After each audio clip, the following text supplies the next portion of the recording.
Tembo pa Nyande umure Nyande kagwe Jare kowe kwe Tembo pa eme Tembo pa eme Nyande umure Jare kowe kwe Tembo pa eme Nyande umure Nyande kagwe.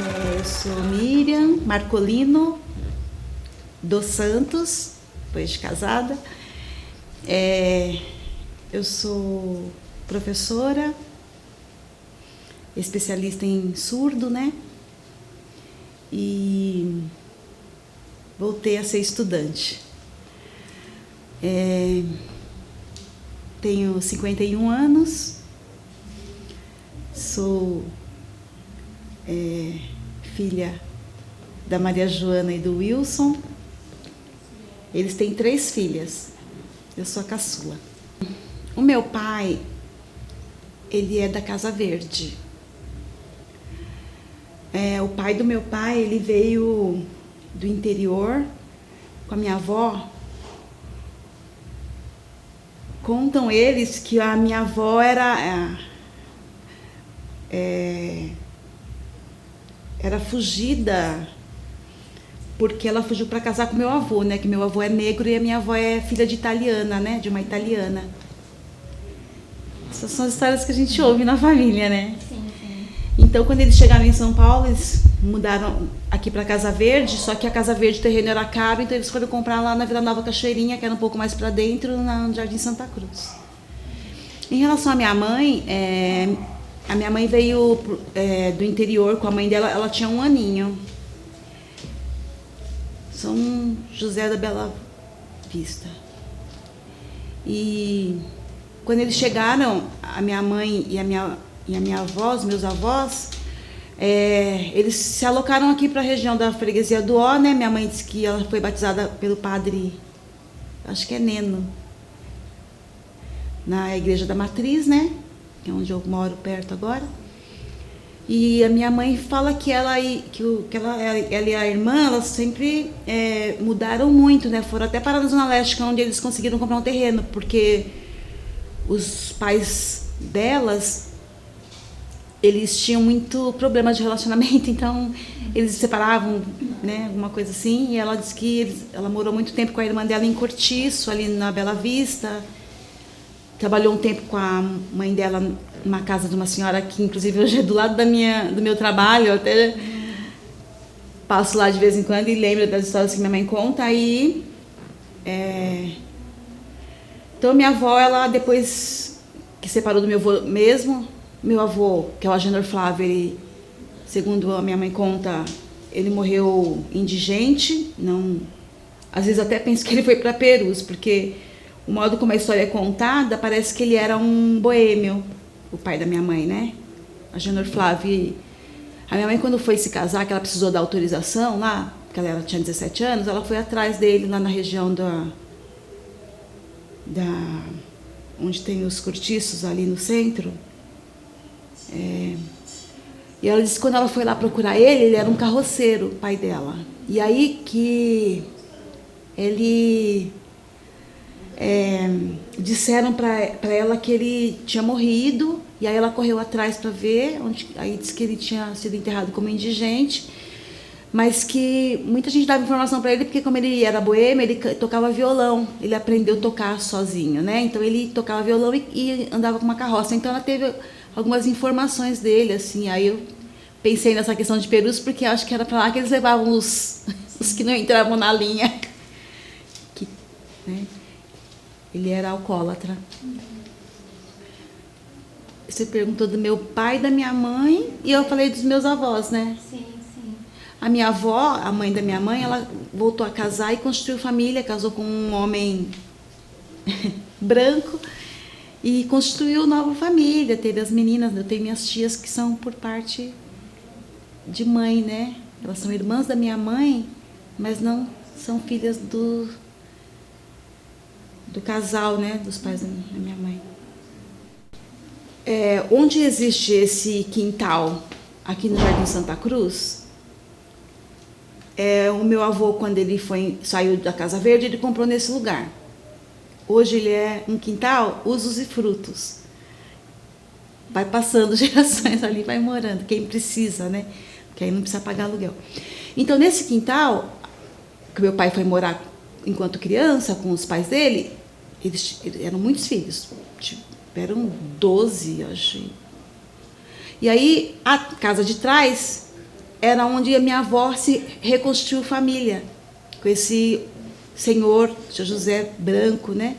Minha avó era negra, de uma origem espanhola e Cabo Verde, e casou com esse meu tio, a gente chamava ele de tio, ele era marido da minha avó.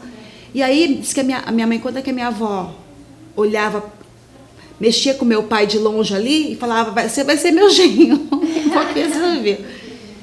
E por fim, minha mãe se casou mesmo com meu pai. Então, eles ela morava na rua de trás, sabe? Aí minha avó falava, minha mãe conta. A minha mãe fala que a mãe dela que arrumou o casamento, porque disse que ela falava direto, você vai ser meu genro, falava pro meu pai. Sim. E aí eles se casaram mesmo ali na Vila Nova Cachoeirinha, né?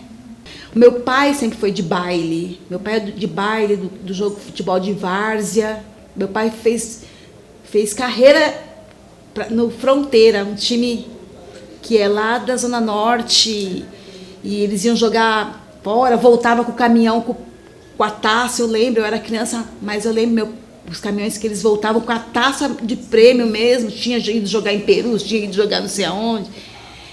Eu, infelizmente, eu não consegui ir lá no Fronteira, mas eu tenho muita vontade. A minha mãe, quando ela era solteira, ela trabalhava em oficina de costura. Ela ia muito bem, só que aí ela engravidou da Márcia e ela precisou... Ela disse que, assim, na verdade, ela tomou a decisão de parar de trabalhar, porque ela disse que não confiava nas creches para deixar. Então, não foi só ele que não deixou, ela disse que teve essa questão também, que todo mundo falava que não era para deixar a criança nas creches. A Márcia nasceu em 67, entendeu? Aí ela ficou em casa. Aí em casa, ela fazia o serviço de casa e pegava serviço para fazer em casa, ou lavava roupa para fora, né? Então, isso até a Márcia fazer 7 anos. Eu me lembro que quando eu tinha 6 anos, a minha mãe, ela estava querendo já sair para trabalhar. E ela me colocou numa escolinha parquinho. Ali no Largo Japonês tem um parquinho, que agora é EMEI, né? E ela me colocava lá e eu lembro que eu lembro muito dessa imagem, ela me levando correndo para lá, para me deixar lá, para ela poder... Isso eu já sou a terceira filha, né? Porque ela já estava querendo ver a possibilidade de sair para trabalhar, entendeu? E aí ela viu a possibilidade através da irmã do meu pai, que foi fazer o curso de atendente de enfermagem. A minha mãe aproveitou e foi fazer também. Só que antes de formar, elas trabalharam como na limpadora, né? Na limpeza dos hospitais. Entendeu? Ela começou a trabalhar quando a Márcia tinha 10 e eu 7. Aí ela começou na Zona Sul, disse que atravessava a cidade, mas ia. Trabalhou na Vila Nova, maternidade Vila Nova Cachoeirinha, também na limpeza, né? Aí depois ela se formou atendente. Aí que ela começou a trabalhar como atendente de enfermagem. Aí logo ela prestou concurso, aí ela fez o curso de auxiliar de enfermagem, voltou a estudar onde eu tenho meu cargo de professora efetiva, minha mãe voltou a estudar ali para fazer o ginásio supletivo, aí ela voltou a estudar para fazer ensino médio, aí ela prestou concurso na prefeitura e no estado, ela aposentou concursada dos dois. Ela mudou a vida dela e a nossa, né, no sentido de conseguir essa independência. Aí ela conseguiu comprar casa própria quando a gente morava no quintal do meu avô de favor, ela conseguiu comprar um apartamento na Coab. Eu tinha 15 anos. Na Coab de Taipas? Coab de Taipas. Minha mãe conseguiu, foi minha mãe que fez toda a negociação. Tinha um advogado que era amigo do meu pai. Minha mãe foi lá e falou com ele. Ela foi lá e falou com ele, conseguiu fazer contrato de gaveta para comprar esse apartamento na Coab. Porque não era do começo, né? Era passado da mão de outra pessoa, né? Então ela correu atrás de tudo isso, comprou o apartamento, que ela queria ter a independência, né? Ter um banheiro dentro de casa. Sim. Então foi muita felicidade quando a gente conseguiu morar na Coab, quando eu tinha 15 anos. Muita felicidade mesmo. Eu fiz o primeiro ano do ensino médio no Alfredo Arantes Caldas, na Vila Penteado. Mas lá era tanta bagunça, tanta falta de professor, e eu fazia à noite. Meu, era muita bagunça. Tipo, eu ia de Canicalon, porque o sucesso era as relações, ninguém queria saber de estudar. Era a época dos bailes, a gente ia para baile. Meu pai nunca se importou da gente ir para baile, porque meu pai é de baile. Ele era já de baile. E aí, como a Márcia era professora, e eu via a Márcia no sofá, a Márcia fez magistério. Eu via a Márcia no sofá corrigindo prova, e sempre muito dedicada à área da pedagogia, sabe? Aí eu peguei e falei, não, eu não vou ficar nessa escola. Eu mesma tomei a decisão, não perguntei para ninguém. Eu estava com 15 anos. Eu falei, eu não vou ficar nessa escola, eu quero outra coisa. Aí eu falei para os meus pais que eu queria ir para uma escola para fazer magistério. Eu queria ir para o Derville Alegrete. Mas eu consegui vaga, sem precisar prestar vestibulinho, no Gomide, Cândido Gonçalves Gomide, para fazer magistério. O único problema é que era de manhã. Meus pais já estavam marcando com a condução no Valfredo, então isso não deu problema, porque da Coab até o Gomide também precisava pegar condução, até o Valfredo também. Então eu ia, e o estudo era de manhã, isso que eu achei legal, porque eu falei, não vai à noite, que a noite era muita namorico, muita... Eu acho que por conta da minha referência da minha irmã, que eu tomei essa percepção, tipo, se continuar aqui, não vai dar certo. Aí eu fui fazer magistério no Gomide. Mudou realmente a perspectiva toda, porque aí as minhas amizades eram do São Domingos, do Colégio São Domingos, porque a Coab também era muita farra, né? Porque era bloco só se você for, carnaval, baile, festa. A gente ia pra festa no centro, a gente ia pro Clube da Cidade, na Barra Funda, com 15, 16 anos. A gente ia pro Estrela. Vocês já ouviram falar num baile chamado Estrela, na Vila Nova Cachoeirinha, gente? O apelido era Risca-Faca. A gente ia para dançar ali, a gente saía de lá suada, com o chinelo na mão, tudo que a gente dançava. Era uma infância muito de festa, muito baile. Meu pai nunca proibiu. Minha mãe só falava, vai com uma prima e leva o RG. Porque a polícia, se pegasse seu RG... A gente tinha uma orientação muito firme da minha mãe nesse sentido. Ou ia com uma prima ou irmã, nunca ia uma sozinha na festa. E a gente realmente andava de turminha com as primas, porque, como eu te disse, a minha avó teve muitos filhos, eu tenho muitos tios lá ainda ali na Santa Cruz. Os primos, então, um monte. E fiz magistério. Aí depois fiz pedagogia na PUC, porque eu prestei o vestibular e perdi a carteira. Na verdade, eu morava na Coab, bateram na minha porta dizendo que tinham achado uma carteira. E lá dentro estava a inscrição da PUC, aí eles foram me entregar a carteira, e aí que eu consegui fazer o vestibular da PUC. Fiz vestibular da PUC para pedagogia e fiz vestibular da USP para direito. Passei em pedagogia, só que eu não fui lá ver. Foi uma amiga que foi na minha casa, lá na Coab, que ela trabalhava na PUC. Eu fui lá, Miriam, você passou. Eu não passei, mas você passou. Teu nome está lá na pedagogia da PUC. Acredita? Aí, como é que ia pagar a PUC? A minha mãe pagou a inscrição, porque minha mãe, ela sempre guardou dinheiro. Ela pagou a inscrição e a mensalidade era muito alta. Aí, eu fiquei sabendo que tinha uma bolsa na PUC chamada Bolsa Restituível. O que eu fiz? Eu escrevi minha carta falando que meus pais não tinham condição de pagar. Falei para meu pai que eu precisava de um fiador. Meu pai, como trabalhava na Transita Transportes muitos anos, os patrões confiavam muito nele, conheciam ele desde muitos anos. O senhor Antônio, que é o dono da empresa, me aceitou, conversou comigo e falou, olha, eu vou ser seu fiador com a minha fazenda, mas eu espero que você não me decepcione. Ele falou para mim, seu Antônio. Eu falei, pode deixar. Aí, a cada 6 meses, eu sentava no Pátio da Cruz, escrevia uma carta à tarde, falando que meu pai, cada 6 meses tinha que fazer essa carta, que eu falo que é carta de pobreza. E eu consegui bolsa, eu conseguia bolsa de 70%, 80%, porque na época eu dava aula, mas eu dava aula com professora substituta na prefeitura, porque eu entrei na prefeitura em 90. Entrei na PUC em 89 e entrei na prefeitura em 90. Então, eu escrevia a carta a cada 6 meses e conseguia a bolsa de 70%, 80%. E aí eu fui pagar a PUC depois que eu já era casada, porque era assim, você fazia pedagogia e depois de 2 anos de formada é que você ia começar a pagar R$100 por mês. Então, eu consegui pagar a PUC depois de formada na pedagogia, 2 anos, que eu já estava na prefeitura, já que tinha meus cargos, aí eu tinha me efetivado, é que eu fui começar a pagar a PUC. Por isso que eu consegui fazer PUC. Porque a minha irmã já não teve essas mesmas histórias. Minha irmã fez pedagogia na Campos Sales. Entendeu? Que ela tinha crédito educativo. Antes dela se casar, antes dela ir para o Rio, ela fez pedagogia na Campos Sales.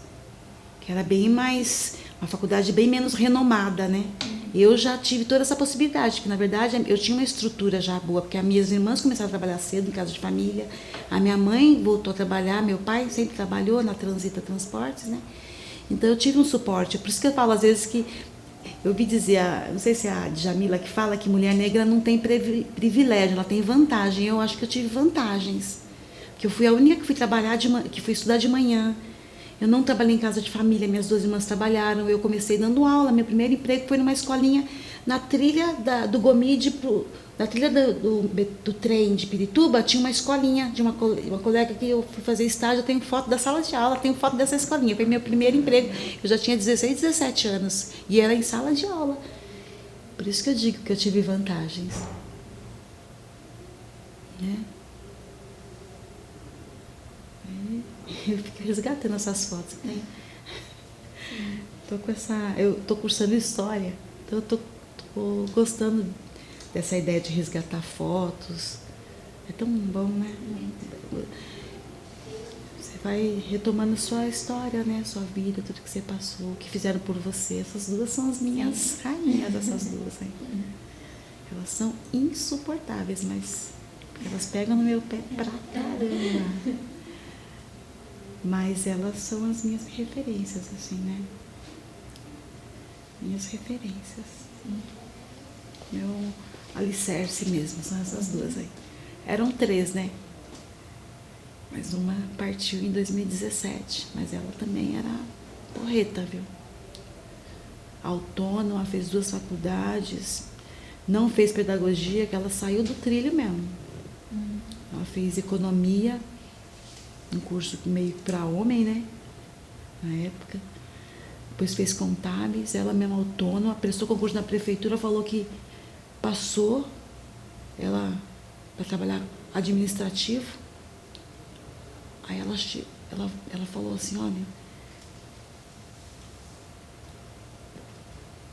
tudo que ela ia fazer estava amarrado ao serviço de outra pessoa. E ela falava, ela não aceitava isso na prefeitura. Ela era concursada. Aí trocaram ela de lugar, colocaram ela para trabalhar nas salas em que minha mãe limpava, aqui na maternidade da Vila Nova Cachoeirinha. A Rose foi trabalhar, administrativo. A minha mãe sempre fala, nossa, Rose, eu limpei aquela sala tanto e você agora é administrativo lá. A Rose ficou um tempo concursada e falou, eu não vou ficar nesse lugar, sabe por quê? Porque aqui nada anda. As coisas não andam. Ela exonerou o cargo. Sem dó. E autônoma. Abriu escritório, terminou contábeis, ela fazia imposto de renda, teve período que ela ficou desempregada, depois ela foi fazer contábeis, fez economia, 5 anos na Santana, São Paulo, depois foi fazer contábeis, tudo, minha mãe dando apoio, ajudando financeiramente. No tempo que ela ficou desempregada, ela foi fazer artesanato, trabalhava com artesanato, ela adorava o artesanato, latinha, coisa de latinha. Mas ela não se submeteu ao serviço público, porque ela falava que as coisas não andavam, que era tudo amarrado, que não... Tinha uma personalidade muito forte mesmo. Entendeu? A Rose, que é a do meio. Que a do meio sempre é diferente, né? E ela era mesmo. Ela era diferente. Eu e minha irmã somos professoras e ela não. Eu me casei em 93, já 10 de julho de 93, eu já dava aula para surdo, porque aí eu já tinha me formado na PUC, eu me formei na PUC em 93 e saí das regiões de Pirituba, Taipas, que eu dei aula no Leonel Franca, foi a minha primeira escola, é o Xodó. Leonel Franca, depois eu fui para o Dali Coutinho e depois eu fui para o Raul Pompeia. Dei aula nas 3. E já dei aula também no Humberto ali, no Humberto do Estado. Só que eu fiquei pouquinho tempo no Estado. Aí, quando eu me formei na PUC, eu fui dar aula na época chamava EMEB. Hoje é EMEB, mas na época era EMEDA, que agora é EMEB, que é Educação Municipal para Bilíngue, né? Escola Municipal de Educação Bilíngue. Agora é esse o nome que tem, mas na verdade, quando eu comecei a dar aula para surdo, as escolas mudaram muito o nome. Era EDA, depois EMEDA e agora é EMEBs. E aí dei aulas, aí eu morando no Campo Limpo, porque quando a gente se casou, ele tinha um apartamento que ele se envolveu com a construtora, mas não tinha saído. Aí nós moramos 1 ano no Campo Limpo, de aluguel, no prédio da irmã dele, na estrada do Campo Limpo mesmo, uma entradinha. E aí eu vinha dar aula na Vera Lúcia, Aparecida Ribeiro, de lá do Campo Limpo, de ônibus, pegava o ônibus da Pinheiro, né? E eu tinha 2 cargos. Eu era professora de 2 cargos, 2 períodos. Então eu saía lá do Campo Limpo umas 9 horas, 9h30, e eu entrava aqui às 11. E dava aula das 11 às 3, das 3 às 7. É lá do Silvio Portugal. Dava aula lá. Aí 6 meses eu fiz isso, morando lá, dando aula aqui. Porque eu casei no meio do ano, eu casei em julho. Casei nas férias. É isso que eu falava, não tirei licença para casar, eu casei nas férias. Então, é muito legal isso, porque assim, quando eu saí da escola Raquel Assis Barreiros, onde eu fiz até a 8ª série, e fui fazer o primeiro ano no Valfredo Arantes Caldas, foi uma grande mudança, né? Porque eu fiquei desde pequena numa mesma região, e aí mudei para outra, e fui morar em Taipas. Taipas era o interior. Tinha um tio que ele ia lá visitar a gente, ele falava, tchau, passa lá em São Paulo. A gente não ia de rir, porque tipo, Taipas era São Paulo, mas meu tio zoava, porque lá era tanto verde no caminho. A gente pegava o ônibus, o ônibus que servia pra gente era o Taipas, né? Que é o Correio Taipas, não sei se ainda tem esse nome lá, porque hoje em dia mudaram todas as linhas de ônibus, né? Então eu pegava o Correio Taipas do Valfredo para Coab. Uma coisa que eu acho interessante, eu não passei por isso, mas a minha irmã, a Márcia, ela fazia magistério ainda no Largo Japonês, lá do CCJ. Então, ela pegava um ônibus que ela descia na Deputado Candido Sampaio para poder ir para a Coab. Não tinha ônibus dentro da Coab. E isso preocupava minha mãe demais. Eu não tive esse problema, mas a Márcia teve. Então, era uma região deserta, não tinha nada lá, nada, era só mato. Tanto é que a beleza do meu apartamento, lá na João Amado Coutinho, na Coab, era olhar para a mata. Era muito lindo, a gente respirava outro ar ali. E era São Paulo, meu tio brincava que era São Paulo. A gente respirava outro ar. E a felicidade da gente de morar em apartamento, né? Apartamento número 11, era chiquérrimo falar isso. E o apartamento a gente decorou, né? A mulher já tinha uma parede legalzinha, a mulher que morou antes, né? Então o apartamento era todo bonitinho, né? Um quarto para nós 3, né? As 3, né, morávamos lá. Meu pai e minha mãe tinham outro quarto, tinha um banheiro dentro de casa, que no quintal do meu avô nós não tínhamos, né? Que esse era o desespero da minha mãe, né? Ter um banheiro dentro de casa. E aí a nossa vida mudou, né? Lá na Coab, eu frequentei as quermesses todas da Coab. Tinha um grupo na Coab, que era eu falei para vocês, que tem uma mulherada lá que tocava o vapor. Julieta, Paula, Ana Lu, o João, que era o rapaz que chamava atenção lá na Coab, o Bloco Só Vou Se Você For. Tinha um rapaz que tive alguns namoricos lá na Coab. Dentre eles esse rapaz que eu ia te falar. E a gente ia para os ensaios, a gente ia também para o Bexiga. Lá a gente ia para o Bexiga, a gente não ficava só no território. Mas lá no Valfredo Arantes Caldas eu ficava durante o dia em casa, né? E limpando casa, fazendo serviço, que minha mãe já trabalhava fora, então a gente ajudava no serviço e tudo, fazendo lição de casa.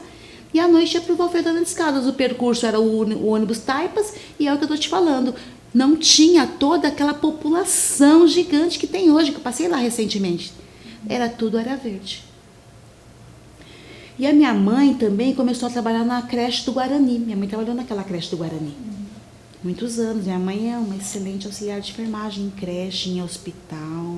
Minha mãe tem uma história muito longa de luta. Mas a gente pegou todo esse território. Taipas.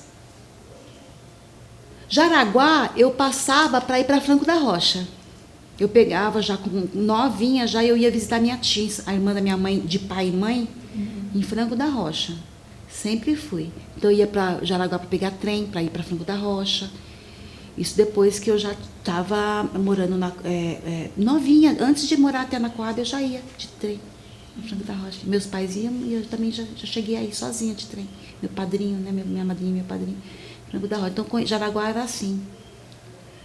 Porque tinha um ônibus que era Franco da Rocha, que de Taipas ele levava direto para Franco da Rocha. Então, Perus para mim era um bairro do lado esquerdo, que eu só é Perus. Lá é Perus. Aí vinha Laranjeiras, né? Então, a lembrança de Perus era essa só também. O Taipas para mim era a casa própria. A casa para mim, Taipas para mim era meu orgulho. Eu tinha eu era muito feliz de morar em Taipas. Lá foi a nossa conquista. A gente tinha o quarto da minha mãe, o quarto dos filhos, a lavanderia. Lá foi a nossa conquista mesmo. A gente decorava a sala. Tenho foto da gente lá. A gente foi muito feliz lá em Taipas. Entendeu? A gente foi muito feliz. Taipas era a casa própria, né? Eu saí de lá para casar. Eu saí de lá porque eu me casei e fui morar no Campo Limpo com meu marido. Mas lá era a casa dos meus pais. Depois meus pais se separaram quando eu fiquei grávida do Caio. Eu casei em 93, fiquei grávida do Caio no final de 94. Aí meus pais se separaram e venderam o apartamento. Porque aí era metade para cada um, né? Foi nessa época que meus pais se separaram. Eu ando curtindo fazer isso. Eu quero que vocês façam mais com outras pessoas. Esses dias eu conheci esse senhor que vai fazer aqui. Ele queria contar também. Gente, como ele queria contar que era tudo mato. Eu fui trazendo ele para cá e ele era do Itaberaba, da freguesia. Ele queria contar. Aí outro dia eu fui pegar uma senhora que foi me ajudar lá em casa e uma senhora que mora na freguesia, do lado da igreja, me pegou para contar também as histórias dela. Menina do céu, ela conta tudo. Ela falou que a irmã dela foi tirada da ponte do Piquiri para poder construir a ponte do Piquiri. Ela queria contar a história daquela época. Mas eu não tinha como, né? Eu fui para ela, mas qualquer dia eu venho aqui para ouvir a senhora.